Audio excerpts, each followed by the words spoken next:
Video में हम लोग देख रहे थे कि बेसिक प्रोपोर्शनलिटी थ्योरम जो है वो क्या है। If a line is drawn parallel to one side of a triangle to intersect other two sides in the distinct points, the other two sides are divided in the same ratio. दो side जो होती हैं वो same ratio में divide हो जाती हैं। जैसे कि एक हमने ट्राइंगल बनाया, BC को बेस लिया, बेस के पैरेलल किसी भी एक साइड के पैरेलल BC के पैरेलल हमने एक लाइन DE की। इस लाइन को करने के बाद तो जब ये लाइन सेगमेंट यहाँ पे इंटरसेक्ट किया तो ये किस प्रकार से इंटरसेक्ट करता है इस बात को समझेंगे। AD अपॉन AB, तो इधर से क्या होगा AE अपॉन AC। तो देखो यहाँ पर लिखा है AE अपॉन AC। एक पॉइंट तो आपको ये पिछला हम डिस्कस कर चुके हैं, AD upon DB is equal to AE upon EC, ये हो गया। सेकंड हम इसको ऐसे भी लिख सकते हैं AD अपॉन AB,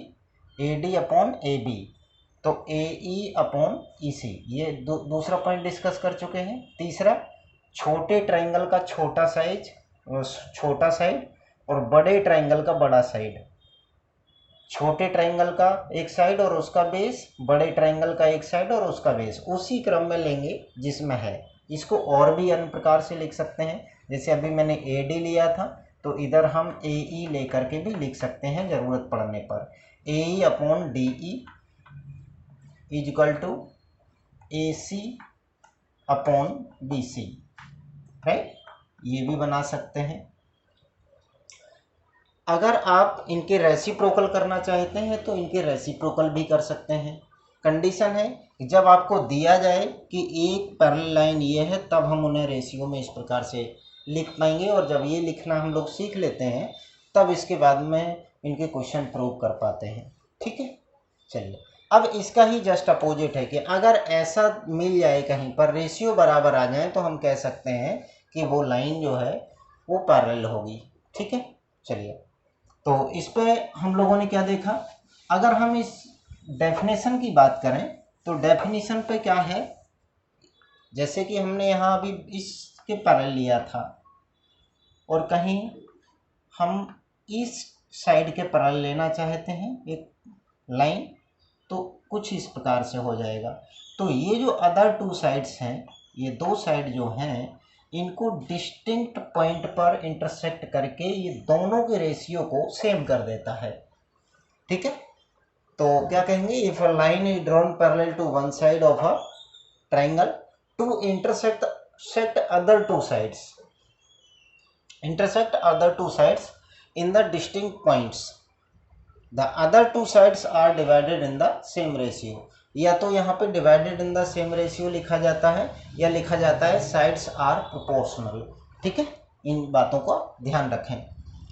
और इसके बाद में जैसे कि अपनी जो इम्पोर्टेंट थ्योरम्स हैं 5-6, तो ये 5-6 में से कोई एक थ्योरम प्रूव करने के लिए आती है एग्जाम पर। ठीक है, तो ये सारी थ्योरम को प्रूव करने के लिए एक कंबाइंड वीडियो बनाई जाएगी जिसमें आप लोग सारा प्रूफ देखेंगे।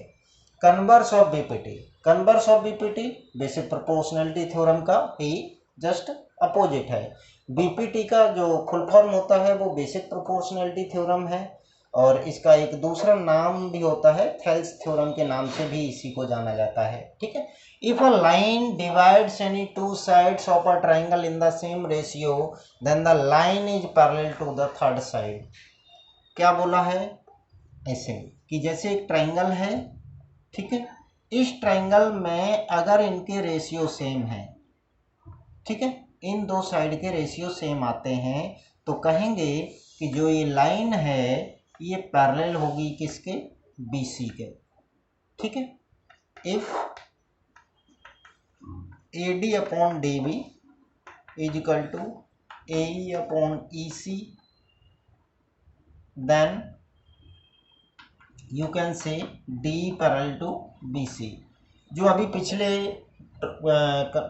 हमने पिछले कंसेप्ट पर रेशियो निकाले थे, पैरेलल गिवन था तो रेशियो निकाले थे। अब रेशियो गिवन है इस पर तो हम उसे प्रूव करेंगे कि ये पैरेलल है। इसी को कहते हैं कन्वर्स ऑफ बीपीटी।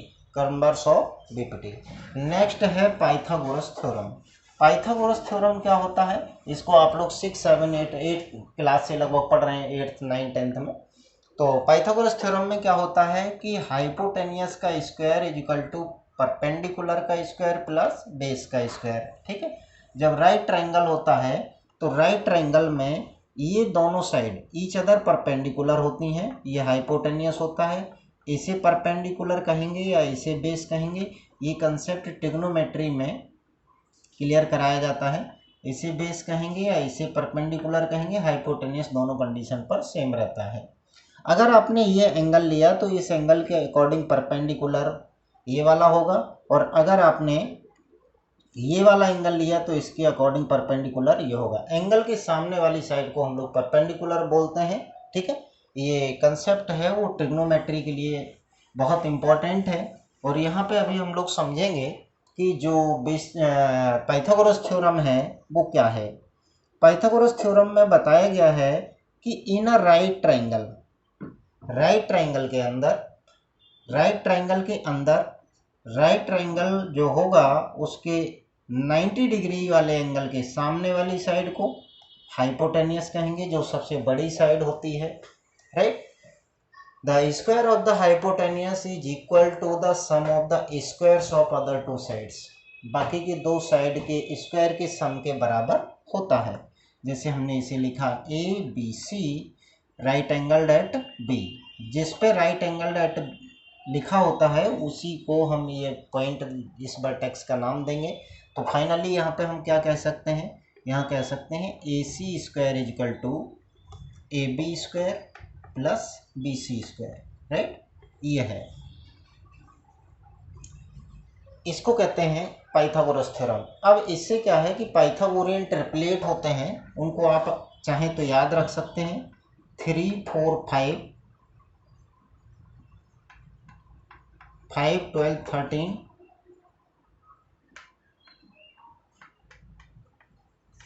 7, 24, 25,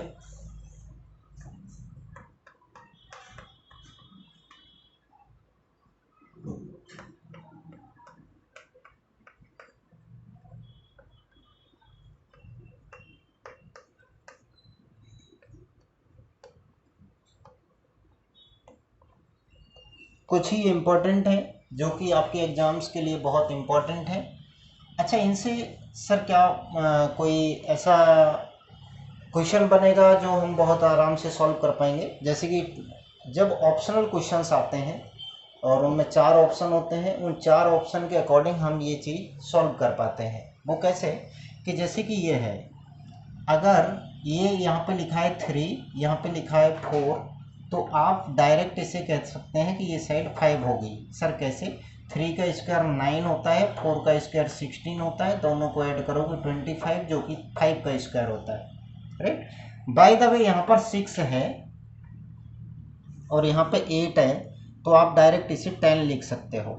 इसका मतलब क्या है, ये दोनों नंबर 2 से डिविजिबल हैं, 2 से डिवाइड करने से 3 आता है और ये 4 आता है, तो ये 5 आएगा। अगर 3 का डबल यहाँ 6 गिवन है, 4 का डबल यहाँ 8 गिवन है, तो यहाँ पे 5 का डबल आपका 10 आंसर आ जाएगा। किसी को भी किसी भी नंबर से मल्टीप्लाई करने के बाद ये जो है, ये ऐसे वैल्यूज हैं कि जिनके वजह से बहुत जल्दी से आप क्वेश्चन सॉल्व कर सकते हैं। जैसे कहीं पे लिखा है 10, 24, तो आपका अगला आंसर क्या होगा? 26 होगा, हाइपोटेनियस। ये सबसे बड़ी वाली साइड जो यहाँ लिखी गई हैं, ये हमेशा हाइपोटेनियस हैं। ये दोनों आपस में चेंज हो सकते हैं, कोई परपेंडिकुलर बना होगा तो कोई बेस, लेकिन ये कभी चेंज नहीं होगा। इन सब चीज़ों के बेस्ड मैं क्वेश्चन सीरीज में बहुत सारी चीज़ें ऐसी डालता हूँ जो कि इन्हीं के बेस्ड होंगी, और क्वेश्चंस भी एनसीईआरटी सिलेबस के अकॉर्डिंग, जो एनसीईआरटी की बुक्स वगैरह चलती हैं, वो सर्वमान्य होती हैं सभी एग्ज़ाम्स के लिए, चाहे वो कॉम्पिटिटिव एग्ज़ाम्स हों या आपके एकेडमिक एग्ज़ाम्स हों। एनसीईआरटी की बुक्स को रियल और ऑथेंटिक माना जाता है। राइट, तो उन पर भी ये सारे ट्रिपलेट्स आपको मिल जाएंगे सीखने के लिए। ठीक है, बाकी का हम लोगों का जो नेक्स्ट टॉपिक है वो है कन्वर्स ऑफ पाइथागोरस थ्योरम। इसको